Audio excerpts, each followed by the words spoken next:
Kinilala sa Collegiate Press Corps Awards Night ang pinakamahuhusay ng mga malalarong kolehiyo sa 2024 to 2025 season itong Lunes ng gabi sa Discovery Suite sa Ortigas sa Pasig.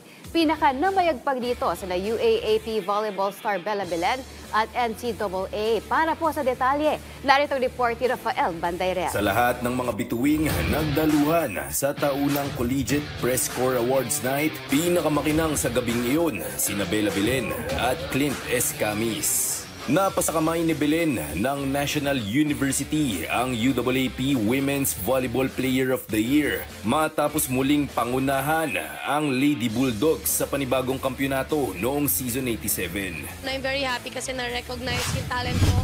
And kung sino man po yung nag-vote sa akin, thank you so much. And hindi porket tapos na ako sa collegiate level, hihinto na ako. Kumbaga, because of this award, mas magpupursige pa ako sa pro to level up my game. Sa NCAA naman, namayani si Clint Escamis na pinamunuan ang Mapua Cardinals sa kanilang unang kampyonato sa loob ng mahigit 3 dekada. Dahil dito, siya ang kinilala bilang Men's Basketball Player of the Year.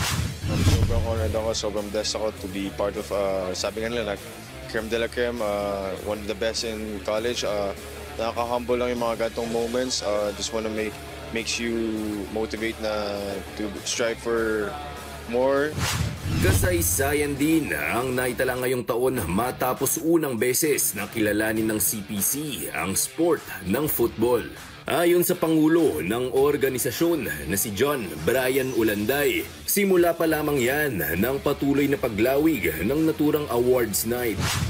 We make it a habit na every year we add one more sport. Of course, kahit gaano namin kagusto, hindi naman namin magagawa based on our capacity na lahat awardan. Napakaraming sports, napakaraming discipline sa collegiate. Unlike in the pro leagues na kung basketball lang, kung volleyball lang.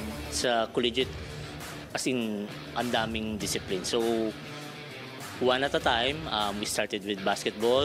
Last year, we introduced volleyball. This year, we made history with football. Sa ikatlong taon nito, patuloy na lumalawak ang saklaw at katanyagan ng CPC Awards sa pagbibigay pugay sa mga natatanging atletang Pilipino sa kolehiyo. Rafael Bandayrel para sa Atletang Pilipino para sa Bagong Pilipinas.